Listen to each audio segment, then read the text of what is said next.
เนาะพี่น้องเนาะบรรยากาศตอนค่ายคำเนาะน่าบ่าวจันเห็นอยู่บ่พี่น้องเลยเนาะตัวเล่ข่าวแล้วไปจักเนาะ อ่ะก่อนอื่นพี่น้องเด้อเนาะกับทักทายเนาะสบายดีเนาะสบายดีพ่อแม่พี่น้องกันหมดสุขุสุคนคำแล้วพี่น้องเลยเนาะทางบ่าวจันกะเข้ามาหมู่บ้านอาดอนพี่น้องเลยเนาะหมู่บ้านที่ว่าพวกเฮาทีมงานกำลังสิสร้างเพื่อนหลังหนึ่งพี่น้องเลยที่พักพิงให้น้องดาดาเนาะที่ว่ากำพร้าพออยู่กัน7 คนนั่นแหละพี่น้องเลยซึ่งตอนนี้ถามทางเบาเสียงเพิ่นแล้วเมื่อกี้นี่พี่น้องเลยเนาะเพิ่นว่ายังขาดหลังคาเนาะคำว่าสินั่นก็ให้เฮ็ดหลังคาครับคำว่าเป็นไปได้ถ้ามีงบก็อยากใส่ใบอันดาไม้เสื้อล่าให้ว่าซั่นพี่น้องเลยถ้าบ่มีแท้ๆก็สิได้เอาผ้ากระจาดว่าซั่นเนาะและบังเอิญพี่น้องเลยเนาะเห็นน้อง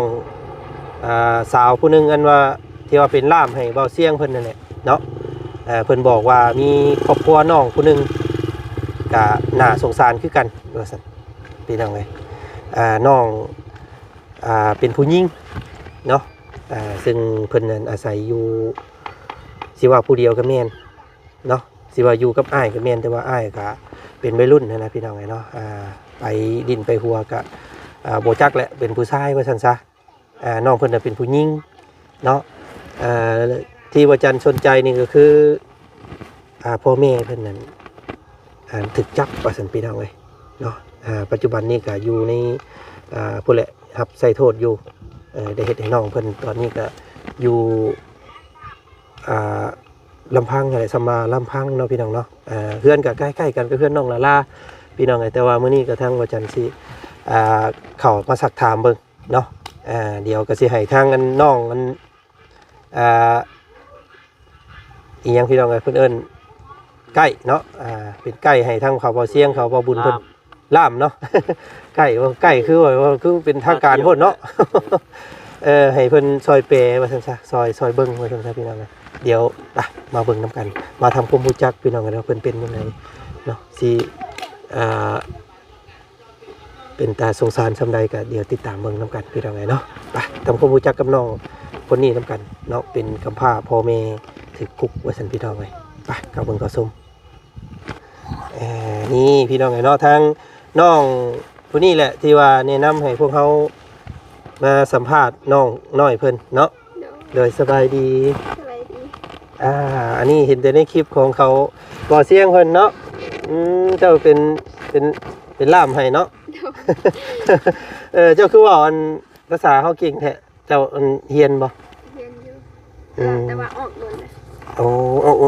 ใส่อันขออนุญาตอันฟังเสียงในเป็นยังไงเนาะไม่เบิดไปจักเนาะได้อยู่บ่ของข่อยนะ เอาพี่น้องไงเนาะก่อนที่เข้าถามทางครอบครัวของน้องเพิ่นก็ถามทางน้องเพิ่นก่อนเนาะอันขอโทษได้น้องชื่อหยังก็ชื่อเน็ตชื่อน้องเน็ตเนาะเฮือนอยู่ไสเฮือนเจ้าอ๋อเฮือนอยู่ใกล้ๆนี้พี่น้องไงเนาะ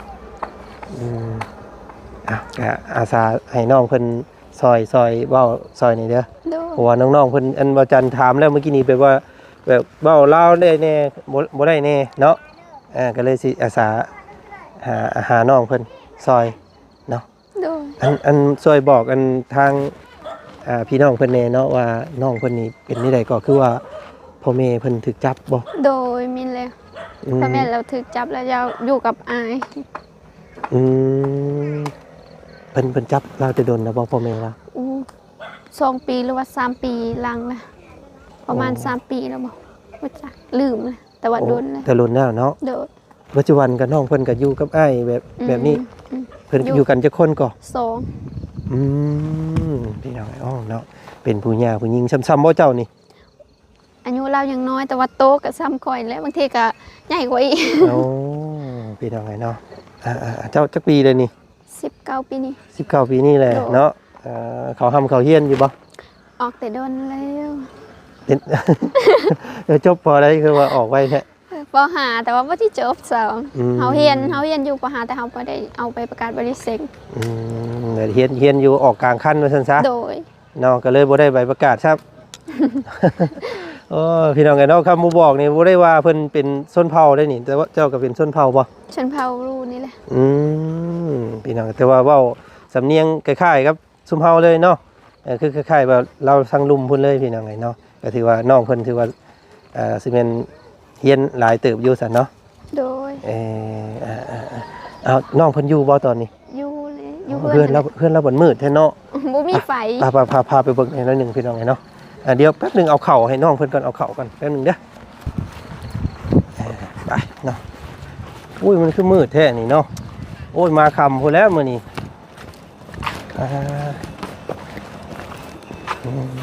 เบิ่งก่อนอันนี้บ่เฮือนเราน่ะ โดย บ่อยู่หลังหมู่ซ้ำเนาะ อยู่ ข้างน ท้า อก ยเลย นอกหมู่ซ้ำอันนี้พี่น้อง นี่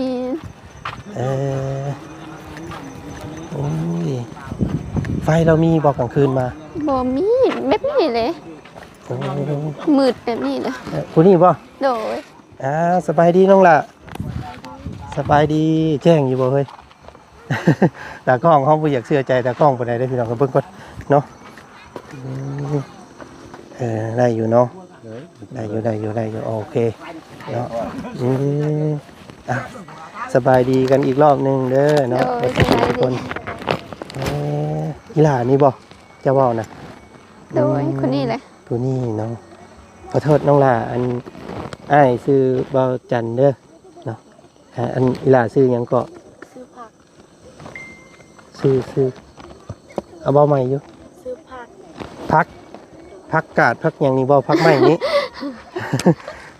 ซื้อพักเนาะน้องพักพี่น้องเลยพักอันพักกาดซะเอ้า เนาะสิน้องพักจักปีเลยลูก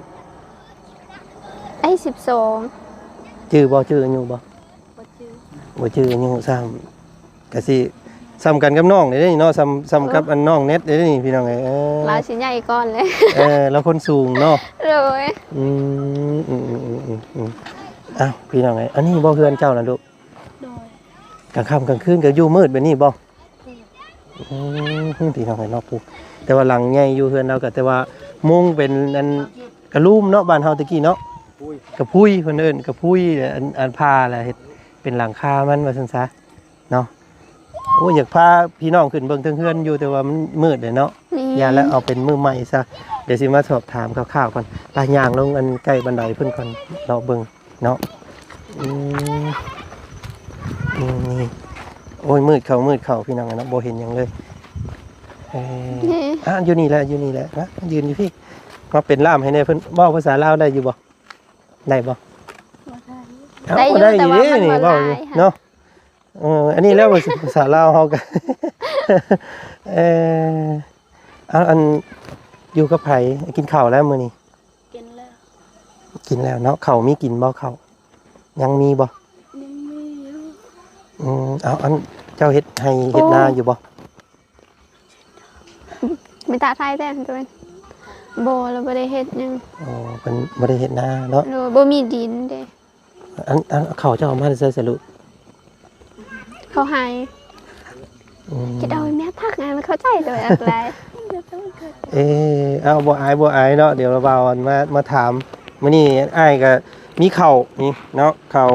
ไทยอย่างดีพี่น้องเลยเป็นข้าวเหนียวกอคอเนาะอันนี้เป็นข้าวทางห้านของบ่จันขายเองนี่แหละรักแม่น้องเชยเพิ่นมาแต่สิอัน เอาให้น้องเอาไว้กินเด้อเนาะน้องอ่ะเอาไว้กินเอาไว้กินเด้อเอาไว้เอาป้าไว้ก่อนเดี๋ยวเราว่าสิถามนิดนึง แม่ เนาะ แม่จุดนั้นแม่ เด็กมันมืดเนาะพี่นี่มาเฮือนอันนี้ก็มุ่งทางขึ้นเนาะก็ไม่เลี้ยงล่ำจะซื้อพี่น้องไงเนาะน้องก็สิมาถามประวัติน้องเพิ่นเล็กๆน้อยๆเนาะมื้อนี้ก็ได้เพราะว่าได้ยินแล้วก็คิดอีดูน้องเพิ่นนะว่าซั่นซะเนาะอยู่กับอ้ายบ่อ้ายเจ้าจักปีแหละแต่ว่าเพิ่นยังบ่ได้มีเมียบ่ยังเป็นวัยรุ่นอยู่เนาะเจ้าก็เป็นผู้หญิงซ้ำอ้ายก็เป็นผู้ชายอีกพี่น้องไงเนาะอยู่กัน2คนเฮือนหลังนี้เนาะและอันพ่อแม่เจ้าเดซันดุ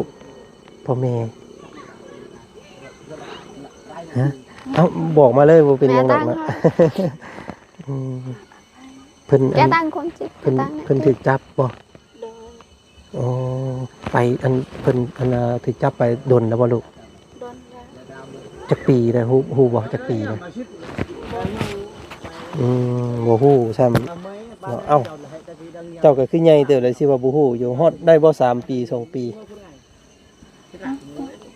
ได้อะไรประมาณเบื่อจะบานไปกับหมอ แต่ว่าน้องก็เห็นอยู่แต่ก่อนเนาะ เห็นอยู่ อ๋อแต่ว่าได้ประมาณ3ปีเนาะอ๋อพี่น้องเอ้ยก็อันเพิ่นจับเป็นเรื่องยังเนาะเรื่องแบบว่าผิดกฎหมายบ่เป็นแนวบ่ดีบ่ โดยน่าจะเกี่ยวกับนั่นเลย อ๋อเรื่องยาเนาะ โดย เอาอันนั้นเดี๋ยวว่าจันทร์สิบ่ถามถึงด้วยกันเนาะเป็นทางครอบครัวเพิ่นด้วยกันเนาะอันนี้ทางบ่จันทร์ก็สิมุ่งอันมาให้พี่ให้น้องเบิ่งส้มแล้วก็สุดสวยน้องเพิ่นด้วยกันเนาะเข้าโรงเรียนอยู่บ่เจ้าบ่ได้เข้าจักนี่เลยป .1 บ่ยังก็เข้าอยู่บ่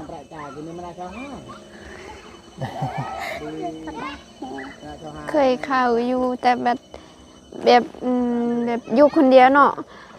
บางมื้อก็มีเขากินบางมื้อก็บ่มีเขากินเราก็เลยว่าขาดแล้วก็จนได้ออกนะ สิประมาณนั้นเนาะน้องเนาะ โดย เพราะว่าพ่อแม่ก็บ่อยู่เด้เนาะแล้วก็เลยทำเฮียนกับบ่ปกติยุ่งก็หลายแท้นี่เนาะโอ้ยุ่งครบน้องเพิ่นเบิดเลย มาคำในมื้อนี้เนาะใต้แพทมันอยู่ภูมิอยู่บ่ซั่นล่ะว่าพี่น้องเนาะอันนี้อยู่กับอ้าย2คนเจ้าก็นอนอยู่นี่บ่ เรามานอนเถินคอย เป็นอาศัยเพิ่นเจ้านอนไปนอนอยู่เพิ่นเจ้าดนแล้วบ่ โดนเลย เรามานอนตั้งแต่มีเราถึกจับมาเลย เพราะว่าเป็นที่นี่เนาะพี่น้องเนาะแต่สิว่าผักอยู่เฮือนหลังบัดหลังอยู่หลังหมู่ซ้ำเนาะกลางค่ำกลางคืนก็อันตรายหั่นน่ะเนาะ ก็ได้น้องเงินเพิ่นก็เลยเพิ่นเป็นญาติกับเจ้าบ่เป็นพี่น้องกันบ่ ก็นับว่าญาติเบิดอะไรอยู่ในบ้านในแบบอีตนสงสารก็นับเป็นญาติเบิด พอซอยได้ก็ซอย โด เนาะ ย หน่อยเสียพี่น้องได้เนาะก็อันบ่ได้ไปเยี่ยมไปยามพ่อจักเทื่อบ่ฮู้บ่ว่าเพิ่นอยู่ไสเนาะ เราบ่นั่นดอกรถก็บ่เป็นรถก็บ่มีเราบ่เคยไปยามดอกบ่ฮู้แบบบ่เคยไปไสเลย แบบบ่ฮู้บ่จักเลยเนาะบ่ฮู้ว่า เราหักก็ใหญ่ได้ปีนี้ได้ใหญ่แบบซำนี้เลย ยังบ่ฮู้ซ้ำตอนเพิ่นเอาไปก็ได้เนาะว่าซั่นซะไปทั้งพ่อทั้งแม่ได้บ่เรานะเพิ่นเอาไปพร้อมกันเลยสิ โดยคันสิเว้าก็พอเราคายแต่ว่าแม่เราถูกจับนะเพราะว่าแม่เราอยู่เฮือน ดูน้ำกันเป็นพ่อของกลางน้ำกันนะเนาะสักปีน้องเลยน้องนุ่งแล้วบริมีบ่บัดกันเท่า2คนนี้ อันนี้เลยมีแต่ว่าเขาเอาแบบสร้างครอบครัวแล้วมีแต่เราคนเดียวแหละลูกล่าเลยน้องไหนไม่ออกเจ้าก็ยังมีอยู่น้องเราแบบประมาณตอนแม่เราถึกจะประมาณ2 เดือนนี่แหละแต่ว่าบไดีอยู่แบบอยู่น้ำคนอื่นแล้วนะ อ๋อคนอื่นไปเลี้ยงแล้วอ๋อได้สักปีน้องไงเนาะก็น้องทางน้องเน็ตเพิ่นบอกให้พังกับว่าจันก็เลยสนใจก็เลยให้น้องเพิ่นพามาเบิ่งพี่น้องไงน้องมื้อนี้ก็เพื่อสิหาทางช่วยน้องเพิ่นอีหยังได้แน่นะเนาะเนี่ยอยากได้กินคือมื้อนี้ก็อ้ายมีแต่ข้าวเด้มาให้ลูกเนาะบ่ได้มีเวียกหยังเฮ็ดบ่แต่ละมื้อปลูกผักปลูกหญ้าเป็นบ่ เมื่ออยู่เฮือนเพิ่นก็อย่าอยู่ซื่อๆได้เฮ้ยเนาะซอยเวียกเพิ่นเด้อแล้วก็ซอยเวียกเจ้าอยู่บ่ เราก็ซะแต่เราบ่ได้นั่นดอกเราแบบเวลาคันแบบเราบ่มีข้าวกินบ่แบบในนี่ก็สุขอยก็สิซอยได้เท่าที่ซอยได้นะแบบแต่ว่าเราอยู่เฮือนเราเอง ตอนเว้นนี่มาอยู่พี่เองเนาะ แต่ว่าเรามานอนแล้วก็มาลิ้นเฮืองคอยอะไร อ๋อแบบเอาง่ายๆเนี่ยเวลานอนเนี่ยเมื่อนอนอยู่พุ่นเนาะตอนกลางเว้นกลางเวียนก็มากินข้าวกินน้ำอยู่แล้วพี่เนาะ ถ้าเราจะกินนั่นเราก็กินนั่นเนี่ยนะ สิคล้ายๆน้องบุตรอยู่บ้านแก้งคลองพี่น้องเลยแล้วน้องบุตรก็ดูเฮือนตัวเองตอนเว้นเนาะตอนค่ำเนี่ยไปหานอนเฮือนหมู่เพราะว่าเฮือนเรามันคือสิได้มันมืดเนาะเดี๋ยวมื้ออื่นคำว่ามีโอกาสมาอีกเดี๋ยวเราเบาสิมาพามาเบิ่งหม่องเจ้านอนมาหม่องเจ้าอยู่เด้อเนาะอันนี้อยากมันมืดเฮือนเราก็บ่มีไฟทำพี่น้องเลย เนาะ โอ้ยไปยุ่งหลายไปไปย่างไปเพื่อนน้องอันนั้นผูกไปเนาะมืดแล้วพี่น้องไงเนาะน้องอันน้องกับมาพี่ก็ได้น้องมาพี่ก่อนก็ได้ไป โดยแม่ดองกินแล้วมัน เอาไปหันก่อนหันเนาะน้ำในได้สะดวกกันเวลาอาบกับอาบอยู่ไสเจ้าอาบน้ำอยู่ห้วยพวกอ๋อพี่น้องเพิ่นก็เป็นคนบ่ค่อยเว้าซ้ำเนาะยากเลยนี่เนาะ เว้าเป็นคือน้องกันล่ามเพิ่นนี่ก็ให้อยู่ดอกเนาะแต่ว่าเราอยากอายกล้องอันนั้นทรงสิเอาตัวรอดยากอยู่บางคนก็ได้เอานี่ก็เป็นเพื่อนของน้องอันดาราเพิ่นเนาะกำลังสิย่อวันศุกร์เพิ่นว่าเสียงบอกพี่น้องเลยเนาะก็เลยมีเรื่องเล่าไปสิว่าจันก็เลยอยากเข้ามาทำความรู้จักกับน้องเพิ่นนะเนาะเป็นหมู่บ้านอดอนเนาะเห็นบ่บ้านอดอนอยู่น้ำตัวเมืองไซโปนนี้พี่น้องเลยก็บ่ไกลจากหิมทางเนาะก็เป็นโอ้ใหญ่อยู่เนาะบ้านนี่เนาะจากหลังคา30ปลายพุ่นเลยโอ้วิวอากาศดีช่ำตอนกลางคืนมาเนาะหนาวพุ่นแล้วตินั่นคือน้องลาล่าเพิ่นน่ะพี่น้องเนาะเงินน้ำกระโตเจ้ามีบ่สมมุติว่าอ้ายสิให้ซื้อข้าว50โล100,000สิมีบ่เงินน้ำกระโตเจ้าบ่มีเลย โอ้ยเนาะคือว่าได้น้องเพิ่นบ่มีเวียกเฮ็ดงานทำเนาะจักสิเฮ็ดหาเงินมาได้ใส่พี่น้องพ่อแม่ก็บ่มีโอ้เฮ็ดจังได๋ลำบากแล้วในการใช้ชีวิตของน้องเพิ่นเนาะจักสิเป็นนี่ได้เนาะเวียกเฮ็ดงานทำก็บ่มีนับมื้อว่าสิใหญ่นี่พี่น้องเนาะก็จักสิบ่ฮู้จักปีซำนั้นเนาะอันนี้ก็เฮาบ่ได้ถามอันญาติพี่น้องเราหลักๆเลยเนาะอันน่ะพ่อเพิ่นถูกโทษอันนั้นโทษนักอีดีบ่จักปีนะเนาะอยากไปเยี่ยมพ่ออยู่บ่อยากไปบ่อยากเห็นเนาะขับพระจุเปะเนี่ย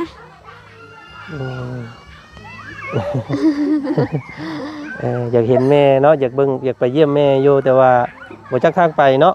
จักเพิ่นอยู่ไสว่าซั่นซะน้องก็บ่ได้ฮู้บ่ว่าเพิ่นอยู่ทางใดพอแล้วพอเราบ่ฮู้แต่ว่าแม่เราน่าจะอยู่ท่าเป็นญาติบ่ลัก6เอาว่าลัก6ถ้าอยู่ลัก6นี่ก็สิอยู่บ่งพ่อของบ่าวจันเองเนาะลัก6อยู่สวรรค์เนาะน่าจะนั่นเป็นคุกแขวงคุกใหญ่เลยอยู่ทั้งสวรรค์พุ่นแหละนักบ่นักบ่ก็อันมันก็ศูนย์รวมนะทุกๆแห่งเนี่ยเพิ่นเอาไปไว้หั่นเบิดเนาะก็ทั้งมุ่งทางพ่อของบ่าวจันอยู่หั่นแหละตามเบิ่งนะเนาะ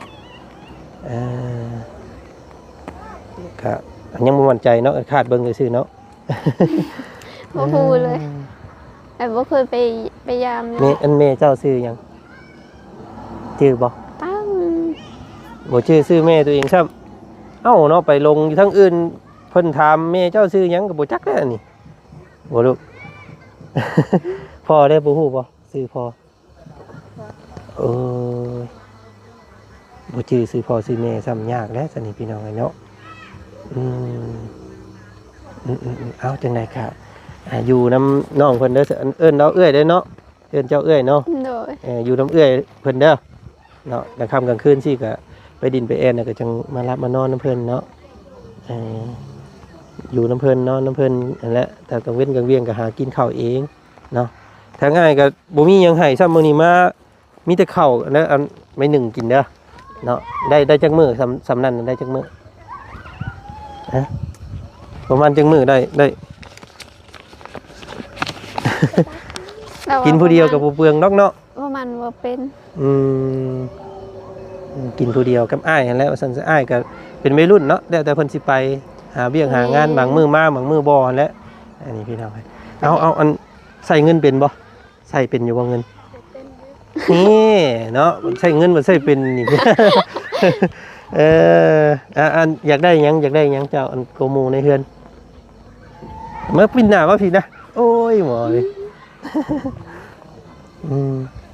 ส่งเสื้อมีอยู่บ่มีอยู่เนาะพอได้ใส่ ยังบ่ทันฮู้อยากได้หยังดอกพี่น้องไงเนาะแต่ว่าทางอ้ายสิเอาไว้ให้เด้อเนาะคำว่าอันเอาคำอ้ายเอาเงินให้เดี๋ยวเจ้าเอาไว้ใส่เงินเก็บไว้มันต้องส่งถึงเสียนี่แหละเนาะเอาจังซั่นอันอ้ายซอยซื้ออยู่ซื้อกินเจ้าเด้อเนาะอยากได้อันอุปกรณ์เครื่องผู้หญิงนั่นแหละอันนี้ก็อาจจะซื้อได้บ่ได้ดอกเนาะอันซอยเจ้าอีกแห่งนึง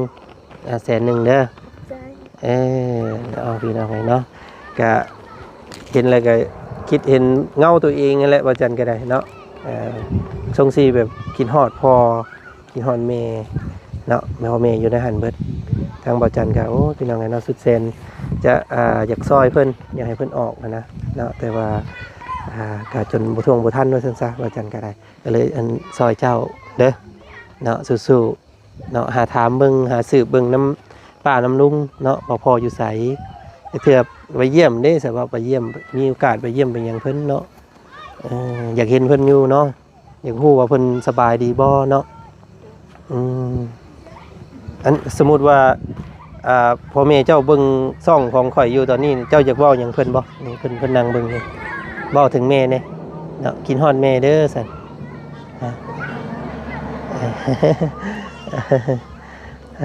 พี่น้องไงเนาะซีเมนถึกโดนตื่มแล้วแต่วันน้องเพิ่นยังบ่ฮู้ฮอดซื่อเนาะ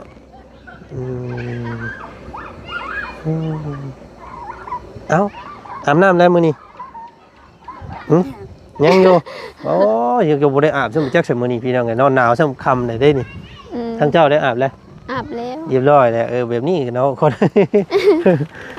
แต่ซื้ออันนี้มันหนาวได้นี่พี่น้องไงเนาะเย็นเยือกมาแล้วกลางคืนมานี่นี่แต่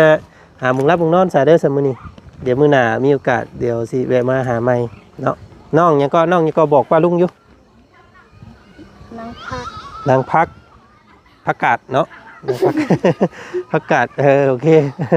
อันน้องผักกาดเลยกันน้องผักกาดเนาะพ่อแม่อยู่คุกเบิดทั้งสองพี่น้องเลยเนาะก็ได้ตัวน้องเพิ่นเนาะเป็นผู้หญิงอาศัยอยู่กับอ้ายเนาะอ้ายก็เป็นวัยรุ่นเนาะประมาณจักปีแล้วอ้ายจะใหญ่เลยเนาะกลัวบ่เจ้าซ้ำบ่เจ้าเพิ่นโอ้ยรุ่นอ้ายเลยประมาณ20ปลายคือกันเพราะว่าแต่ยังบ่ทันมีครอบครัวเนาะเอาเนี่ยได้ก็บอกสอนน้องเพิ่นนี่เด้อฝากน้องเพิ่นเบิ่งเพิ่นในพี่น้องไงเนาะคืออาศัยนอนอยู่เพื่อนน้องเพิ่นเนาะจะคนเพื่อนเจ้าเพื่อนคอยเพื่อนครอบครัวคอยบ่7เด็ก8กับผู้นี้อีกเด้อขึ้นไปนอนเนาะเอาดาราก็มานอนเพื่อนคอยหลายคนโอ้เว้าง่ายๆเป็นศูนย์พักพิงของมันพ่อแม่พี่น้องทั้งบ้านตัวซะนี่เนาะอนาคตเป็นในบ้านได้นี่โหเป็นเนาะโอเคเอาเนาะไปพักผ่อนซะเนาะโอเคมื้อหน้าเดี๋ยวสิมาหาใหม่เด้อเอาสบายดีเนาะสบายดีขอบใจทั้งน้องยังก็เน็ตน้องเน็ตเนาะ19 ปีเลยเนาะโอ้ย19 ปีเดือน1นี่นะตัวน้อยๆนี่วันที่เท่าไรอันวันเกิดเดือน1ที่แล้วนี่เดือน1ที่ผ่านมานี่อ๋อ19 ปีส่วนเนาะยังบ่ทันมีครอบครัวเนาะโดยโอเคเป็นล่ามให้ทั้งหลายๆซ่องอยู่พี่น้องไงเนาะเห็นทั้งบ่บุญเพิ่นทั้งลุงเฮิมมื้อนั้นกันเนาะแล้วก็ทั้งบ่เสียงหลักๆแล้วมาเป็นล่ามให้แม่น้องละลานี่เนาะเราก็ว่าบ่เป็นเนาะเราก็เนาะบ่เป็นเลยผู้นั้นค่ะเป็นแต่โดยกับโดยเก่งน้องเพิ่นก็ได้เนาะเว้าไปคล้ายๆนั่นเลยเนาะแต่ว่าเป็นคนชนเผ่าบลูเนาะโดยเอาพี่น้องไงเนาะขอบใจน้องหลายๆเนาะที่เป็นล่ามให้เนาะโอเคเนาะไปหาอาบน้ำซะเดี๋ยวสิเมื่อเพื่อนมันบอกว่ามืดใช่ไหมพี่น้องไงเนาะโอ้มืดเลยเนาะเอาขอบใจน้องกันเน็ตอะไรเด้อเดี๋ยวเนาะก็โอเคพี่น้องไงเนาะก็พอคร่าวๆเพราะว่าเขาซิว่าอย่างไรก็ยันมันพิษเนาะตัวนี้พี่น้องเลยเพราะว่าน้องเพิ่นว่าพ่อแม่ไปเบิดสองเนาะพ่อได้เป็นผู้ฆ่าว่าซั่นซะแต่ว่าแม่น่ะสิเป็นโดนลูกลงไปนำเนาะเพิ่นเลยฮุบไปเบิดสองเลยเห็นน้องเนี่ยเพิ่นว่าคือสิประมาณอยู่ลัก6เนาะคุกแข็งเพิ่นแหละพี่น้องเอ้ยเนาะก็จักสิเป็นจังไดเนาะจักสิสุขภาพสิเป็นจังไดแหละว่าซั่นซะแต่ว่าน้องเราก็ เศร้าอยู่เมื่อกี้นี้เว้าถึงแม่อยากเห็นแม่เนาะอยากเยี่ยมแม่อยากฮู้ว่าเพิ่นเป็นจังไดว่าซั่นพี่น้องเอ้ยเนาะอันนี้ก็เป็นน้องพักเนาะผักกาดอายุ12ปีประมาณ12ปีพี่น้องเอ้ยเนาะก็อยู่โตซ้ำว่าโตคนเดียวแหละเนาะอ้ายก็เป็นวัยรุ่นเนาะจักสิไปดินไปหัวไปกระค่ำกระคืนนั่นแหละน้องเพิ่นก็อยู่พวกเพื่อนเนาะอยู่มืดกว่าหมู่อีกพี่น้องเอ้ยก็เนาะน่ะช่วยเหลือน้องเพิ่นก็ทางว่าจันทร์ก็ให้นิดน้องเพิ่น100,000เนาะแล้วก็เอาเข้าเนาะติดรถขึ้นมากระสอบ5 กิโลให้น้องเพิ่นพอได้บรรเทาเนาะก็มีแต่ให้น้องเพิ่นสู้ๆหั่นแหละเนาะสักวันหนึงพอเพิ่นก็อาจสิได้พูดพ้นออกมาเนาะจังได๋ก็ให้กำลังแรงใจน้องผักกาดน้อยพี่น้องเนาะเอามื้อนี้ทางบ่จันทร์ขอนำเสนอคลิปนี้เพียงส่ำนี้ก่อนพบเจอกันใหม่อีกคลิปหน้าด้วยกันพี่น้องเนาะคลิปนี้ไปแล้วพี่น้องเอ้ยเนาะทักทายสบายดีป้าลุงบัดสุขุสุคนเด้อเนาะเห็นคลิปนี้มีสาระและก็อยากช่วยเหลือน้องเพิ่นติดต่อพวกเฮามาได้พี่น้องเนาะทางช่องทางบ่าวจันทร์แนล